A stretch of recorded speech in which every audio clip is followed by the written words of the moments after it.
ओम नमः शिवाय। आज हम रुद्र संहिता चतुर्थ खंड का अध्याय 9 से 12 शुरू करने जा रहे हैं।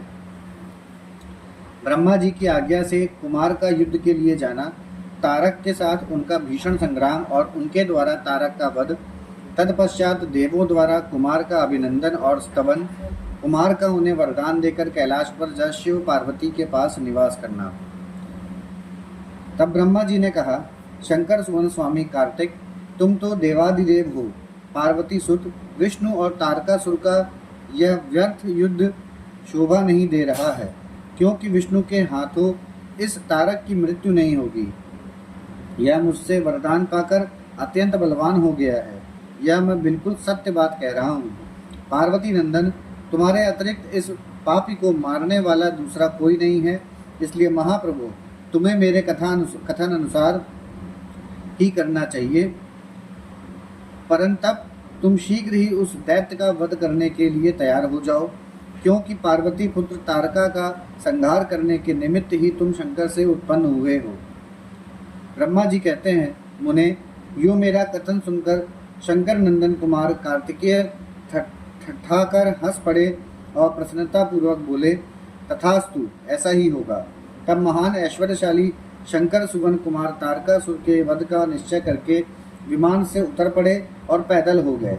जिस समय महाबली शिवपुत्र कुमार अपनी अत्यंत चमकीली शक्ति को, जो लपटों से दमकती हुई एक बड़ी उल्का सी जान पड़ती थी, हाथ में लेकर पैदल ही दौड़ रहे थे, उस समय उनकी अद्भुत शोभा हो रही थी।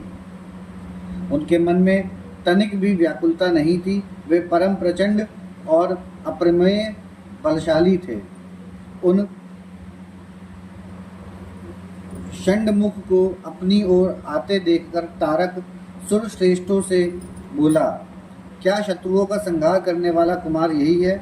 मैं अकेला वीर इसके साथ युद्ध करूंगा और मैं ही समस्त वीरों, प्रथम गणों, लोकपालों तथा श्रीहरि जिनके नायक हैं, उन देवों को भी मार डालूंगा। तदंतर देवताओं को दुर्वचन कहकर वह असुर तारक भीषण युद्ध करने लगा। उस समय बड़ा विकट संग्राम हुआ। तब शत्रु वीरों का संहार करने वाले कुमार ने शिव जी के चरण कमलों का स्मरण करके तारक के वध का विचार किया। फिर तो महातेजस्वी एवं महाबली कुमार रोषावेश में आकर गर्जना करने लगे और बहुत बड़ी सेना के साथ युद्ध के लिए डटकर खड़े हो गए। उस समय समस्त देवताओं ने जय जयकार का शब्द किया और देवर्षियों ने इष्टवाणी द्वारा उनकी स्तुति की। तब तारक और कुमार का संग्राम प्रारंभ हुआ, जो अत्यंत दुस्सह, महान, भयंकर और संपूर्ण प्राणियों को भयभीत करने वाला था। कुमार और तारक दोनों ही शक्ति युद्ध में परम प्रवीण थे। अतः अत्यंत रोषावेश में वे परस्पर एक दूसरे पर प्रहार करने लगे।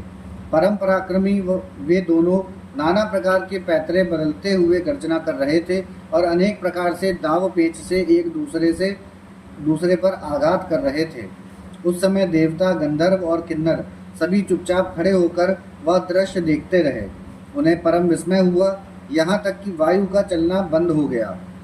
सूर्य की प्रभा फीकी पड़ गई और पर्वत एवं कानानों सहित सारी पृथ्वी कांप उठी। इसी अवसर पर हिमालय आदि पर्वत स्नेह विभूत होकर कुमार की रक्षा के लिए वहां आए। तब उन सभी पर्वतों को भयभीत देखकर शंकर एवं गिरिजा के पुत्र कुमार उन्हें सांत्वना देते हुए बोले। कुमार ने कहा, महाभाग पर्वतों, तुम लोग खेद मत करो, तुम्हें किसी प्रकार की चिंता नहीं करनी चाहिए। मैं आज तुम सब लोगों की आंखों के सामने ही इस पापी का काम तमाम कर दूंगा।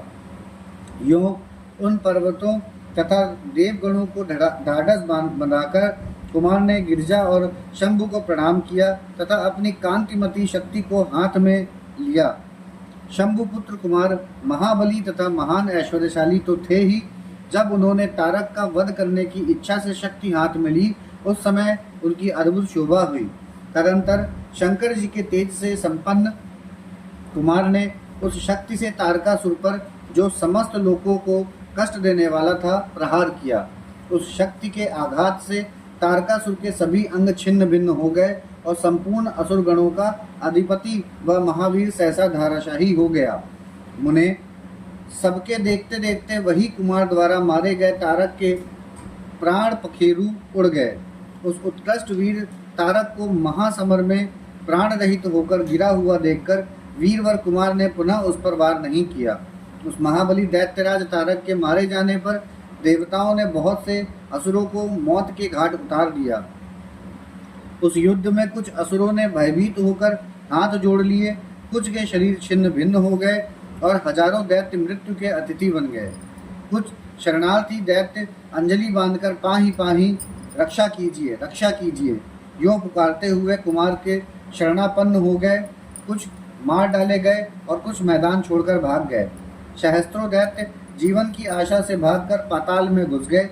उन सबकी आशाएं भग्न हो गई थीं और मुख पर दीनता छाई हुई थी। मुनीश्वर, इस प्रकार वह सारी दैत्य सेना विनष्ट हो गई।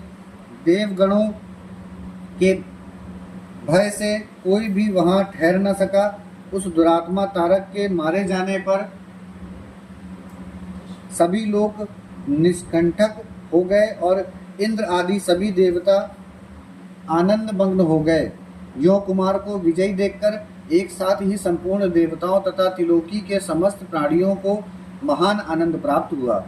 उस समय भगवान शंकर भी कार्तिकेय की विजय का समाचार पाकर प्रसन्नता से भर गए और पार्वती जी के साथ गणों से घिरे हुए वहां पधारे। तब जिनके हृदय में स्नेह समाता नहीं था, वे पार्वती जी परम प्रेम पूर्वक सूर्य के समान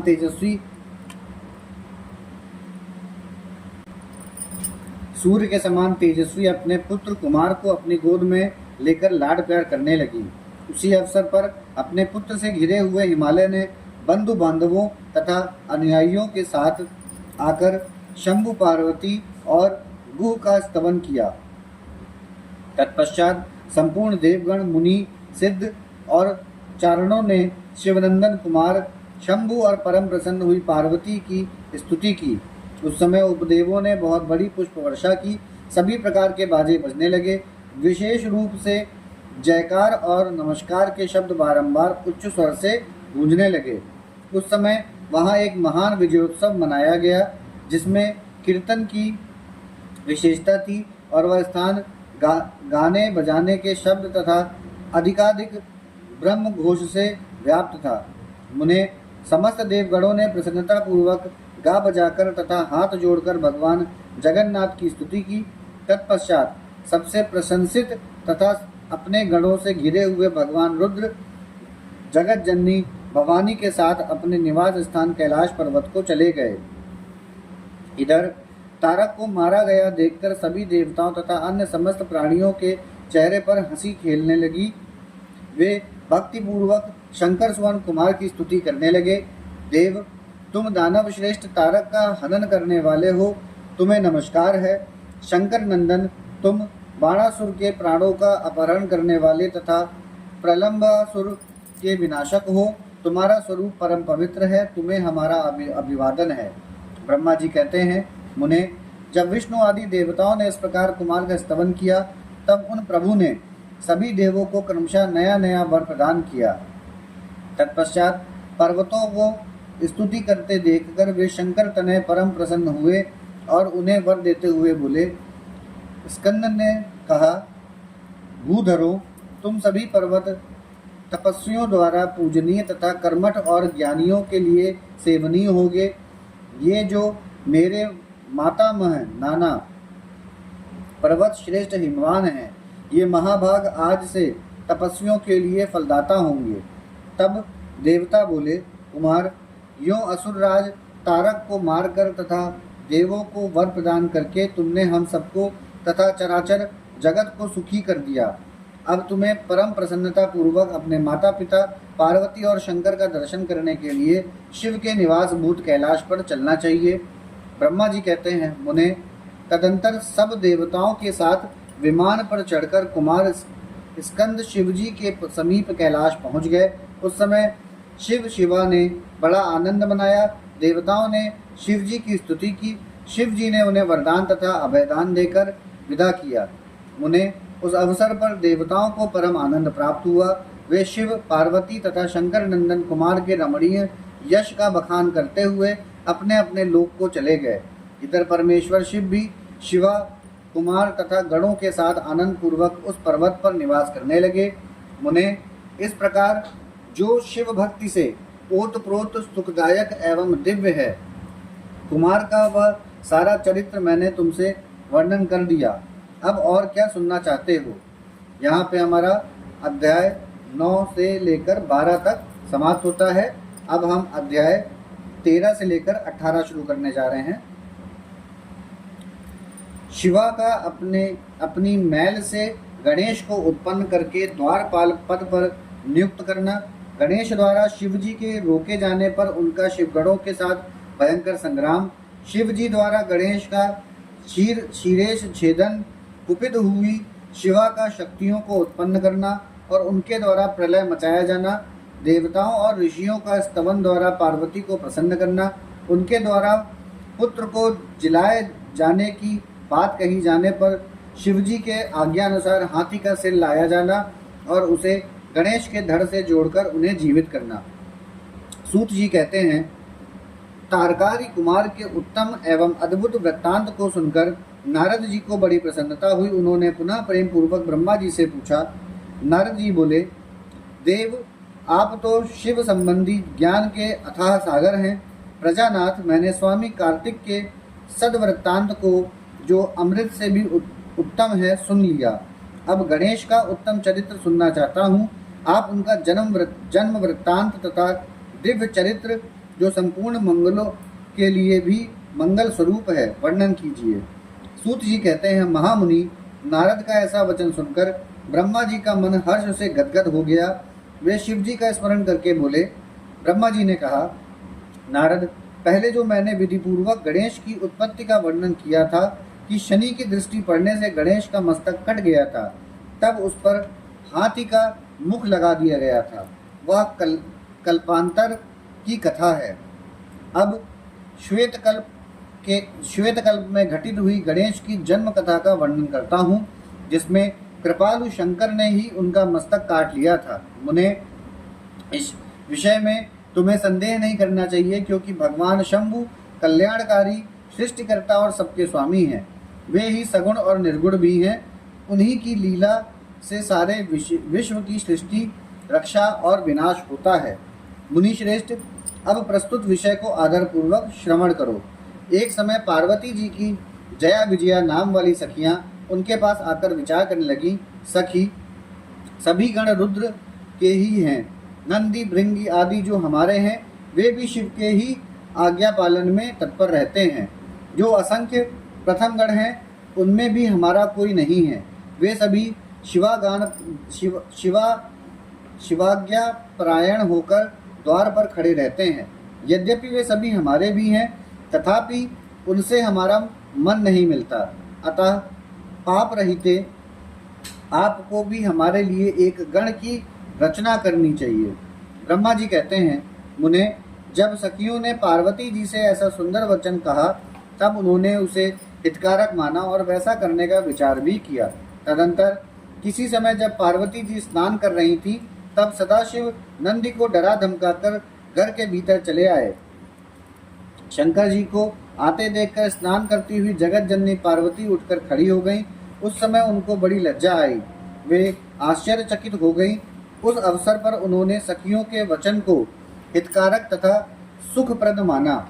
उस समय ऐसी घटना घटित होने पर परमाया परमेश्वरी शिव पत्नी पार्वती ने मन में ऐसा विचार किया कि मेरा कोई एक ऐसा सेवक होना चाहिए जो परम शुभ, कार्य कुशल और मेरी ही आज्ञा में तत्पर रहने वाला हो, उससे तनिक भी विचलित होने वाला ना हो। वो विचार कर पार्वती जी ने अपने शरीर की मैल से एक ऐसे चेतन पुरुष का निर्माण किया जो संपूर्ण शुभ लक्षणों से संयुक्त था। उसके सभी अंग सुंदर एवं दोष रहित थे।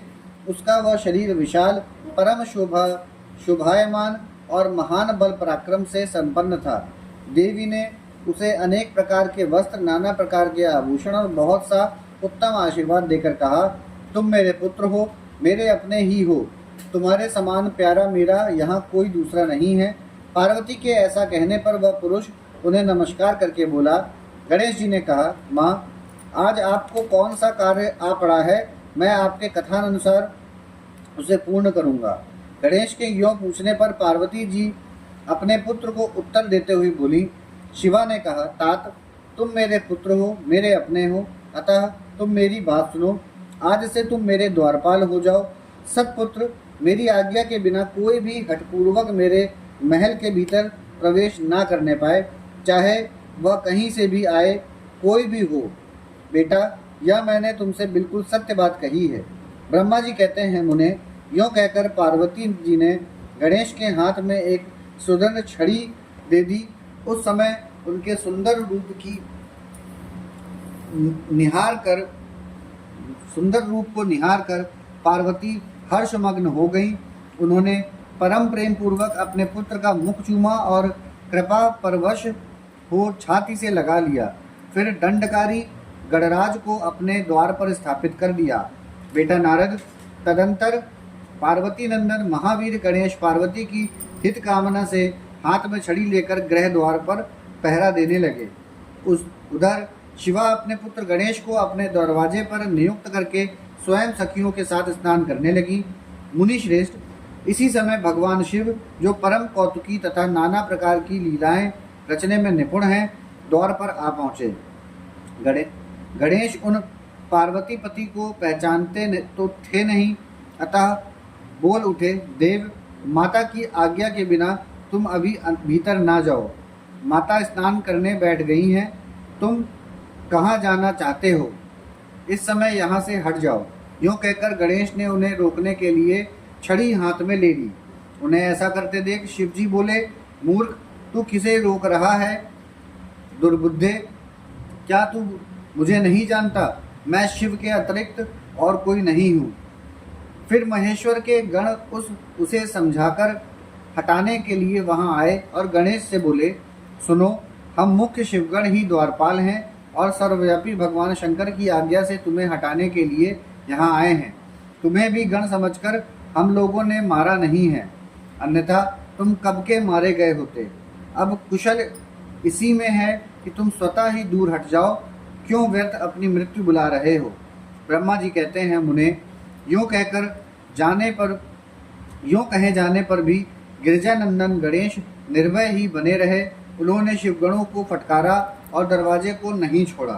तब उन सभी शिवगणों ने शिवजी के पास जाकर सारा वृतांत उन्हें सुनाया। मुने, उनसे सब बातें सुनकर संसार के गति स्वरूप अद्भुत लीला विहारी महेश्वर अपने उन गणों को डांट कर कहने लगे। महेश्वर ने कहा, गणों, यह कौन है जो इतना उछल होकर शत्रु की भांति बक रहा है? इस नवीन द्वारपाल को दूर भगा दो। तुम लोग नपुंसक की तरह खड़े होकर उसका वृतांत मुझे क्यों सुना रहे हो? विचित्र लीला रचने वाले अपने स्वामी शंकर के यूं कहने पर वे गण पुनः वहीं लौट आए। तदंतर गणेश द्वारा पुनः रोके जाने पर शिव जी ने गणों को आज्ञा दी कि तुम पता लगाओ यह कौन है और क्यों ऐसा कर रहा है। गणों ने पता लगाकर बताया कि ये श्री गिरजा के पुत्र हैं तथा द्वारपाल के रूप में बैठे हैं। तब लीला रूप शंकर ने विचित्र लीला करनी चाहिए तथा अपने गणों का गर्व भी गलित करना चाहा।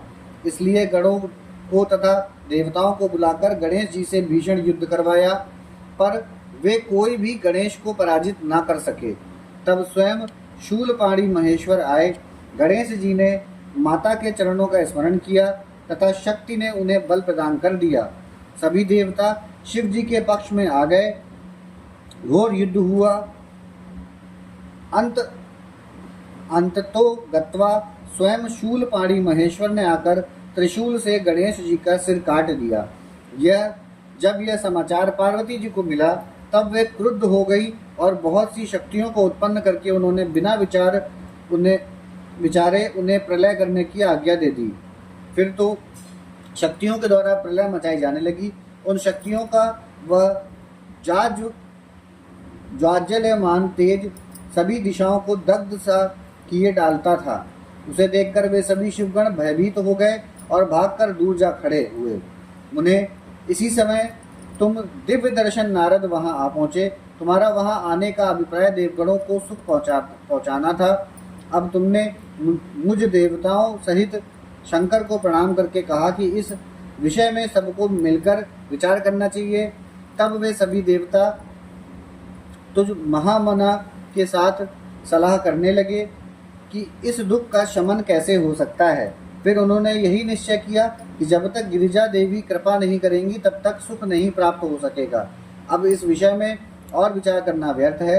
ऐसी धारणा करके तुम्हारे सहित सभी देवता और ऋषि भगवती शिवा के निकट गए और क्रोध की शांति के लिए उन्हें प्रसन्न करने लगे। उन्होंने प्रेम पूर्वक उन्हें प्रसन्न करते हुए अनेकों स्तोत्रों द्वारा उनकी स्तुति करके बारंबार उनके चरणों में अभिवादन किया।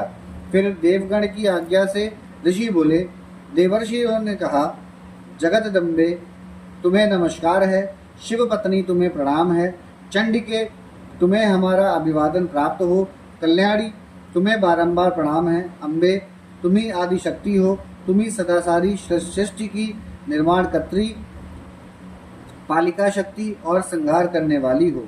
देवेशी तुम्हारे कोप से सारी त्रिलोकी विकल हो रही है, अतः अब प्रसन्न हो जाओ और क्रोध को शांत करो। देवी हम लोग तुम्हारे चरणों में मस्तक झुकाते हैं। ब्रह्मा जी कहते हैं, नारद यूँ तुम सभी ऋषियों द्वारा स्तुति किए जाने पर भी परादेवी पार्वती ने उनकी ओर क्रोध भरी दृष्टि से ही देखा, किंतु कुछ कहा नहीं। तब उन ऋषियों ने पुनः उनके चरण कमलों में सिर झुकाया और भक्ति पूर्वक हाथ जोड़कर पार्वती जी से निवेदन किया। ऋषियों ने कहा, देवी अभी संहार होना चाहता है, अतः क्षमा करो। अंबिके तुम्हारे स्वामी शिव भी तो यहीं स्थित हैं, तनिक उनकी ओर तो दृष्टिपात करो। हम लोग ये ब्रह्मा विष्णु आदि देवता तथा सारी प्रजा सब तुम्हारे ही हैं और व्याकुल होकर अंजलि बांधे तुम्हारे सामने खड़े हैं। परमेश्वरी इन सबका अपराध क्षमा करो। शिवे अब इन्हें शांति प्रदान करो। ब्रह्मा जी कहते हैं, मुने सभी देवर्षियों कहकर अत्यंत दीन भाव से व्याकुल हो हाथ जोड़कर चंडिका के सम्मुख खड़े हो गए। उनका ऐसा कथन सुनकर चंडिका प्रसन्न हो गईं। उनके हृदय में करुणा का संचार हो आया। तब वे ऋषियों से बोली। देवी ने कहा, ऋषियों यदि मेरा पुत्र जीवित हो जाए और वह तुम लोगों के मध्य पूजनीय मान लिया जाए तो संहार नहीं होगा। जब तुम लोग उसे सर्वाध्यक्ष का पद प्रदान कर दोगे तभी लोक में शांति हो सकती है, अन्यथा तुम्हें सुख नहीं प्राप्त हो सकता। ब्रह्मा जी कहते हैं, मुने पार्वती के यूं कहने पर तुम सभी ऋषियों ने उन देवताओं के पास आकर सारा वृतांत कह सुनाया। उसे सुनकर इंद्र आदि सभी देवताओं के चेहरे पर उदासी छा गई। वे शंकर जी के पास गए और हाथ जोड़कर उनके चरणों में नमस्कार करके सारा समाचार निवेदन कर दिया। देवताओं का कथन सुनकर शिव जी ने कहा, ठीक है, जिस प्रकार सारी त्रिलोकी को सुख मिल सके वही करना चाहिए। अतः अब उत्तर दिशा की ओर जाना चाहिए और जो जीव पहले मिले उसका सिर काट कर उस बालक के शरीर पर जोड़ देना चाहिए। ब्रह्मा जी कहते हैं, मुने तदंतर शिव जी की आज्ञा का पालन करने वाले उन देवताओं ने वह सारा कार्य संपन्न किया। उन्होंने उस शिशु शरीर को धो पोंछ कर विधिवत उसकी पूजा की। फिर वे उत्तर दिशा की ओर गए। वहां उन्हें पहल एक दांत वाला एक हाथी मिला। उन्होंने उसका सिर लाकर उस शरीर पर जोड़ दिया।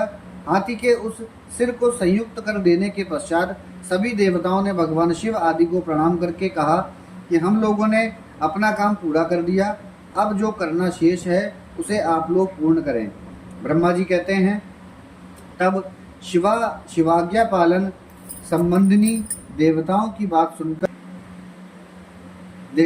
बात सुनकर देवों और पार्षदों को महान आनंद हुआ। तत्पश्चात ब्रह्मा विष्णु आदि सभी देवता अपने स्वामी निर्गुण स्वरूप भगवान शंकर को प्रणाम करके बोले, स्वामिन आप महात्मा के जिस तेज से हम सभी उत्पन्न हुए हैं, आपका वही तेज वेद मंत्र के अभियोग से इस बालक में प्रवेश करें। इस प्रकार सभी देवताओं ने मिलकर वेद मंत्रों द्वारा जल को अभिमंत्रित किया। फिर शिव जी का स्मरण करके उस उत्तम जल को बालक के शरीर पर छिड़क दिया। उस जल का स्पर्श होते ही वह बालक शिवेच्छा से शीघ्र ही चेतना युक्त होकर जीवित हो गया और सोए हुए की तरह उठ बैठा। वह सौभाग्यशाली बालक अत्यंत सुंदर था।